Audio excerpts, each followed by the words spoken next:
talk about frequency, because you were just mentioning rest days. So we could just kick it off like that. How often are you training right now? And on average, is it different between off season and prep? Maybe you can dive into that a little bit, given the nature of how hard you train. Of course. So yeah, no, I think 100% what you said there, my exercise selection, the way that I train really does mean that my frequency has to be a certain way. I can't be in the gym 7 days a week looking, doing the things that I do in the gym, unless I was a complete freak of nature in terms of recovery capacity, which I'd say that I've got good recovery, but not impeccable, because I also have a lot of day-to-day stresses that impact my ability to recover too. And my sleep routine, all that is very adequate, but my day-to-day life isn't probably the best suited to being able to train at max, like super high frequencies. So I train most weeks 4 days. The split is actually, sometimes it rolls into 5, but most of the time it's 4. So it's basically a push, pull, off, legs off. So I rest around the most systemically demanding sessions of the week. After pull, which is either a row or a hip hinge, I've got a day after to rest. After legs, I've got another day after to rest. And typically in the off season, recovery capacity is a little higher. My arms are a little bit of a weak point. So sometimes I remove the volume that I have in push and pull at the end of those sessions, and I do slightly less bicep and tricep work, and I include an arm day the day before legs.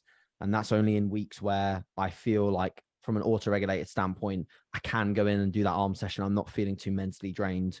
At the end of the day, it's arms. It takes 45 minutes maximum, and it allows for some very concentrated effort level of work, which I must admit, at the end of a push or a pull day, even push, I'm pretty gassed. I'm pretty done.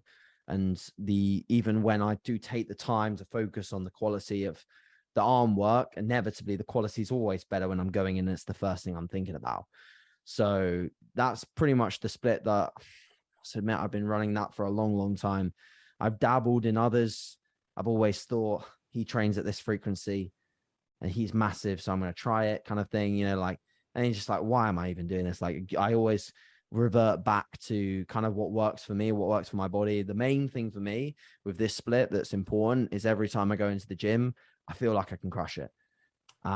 Because I get to a rest day and I'm like, damn, I need this rest day. And then after the rest day, I'm like, right, I'm ready to go. I'm craving lifting, and I'm thinking about the lift that I've got the next day.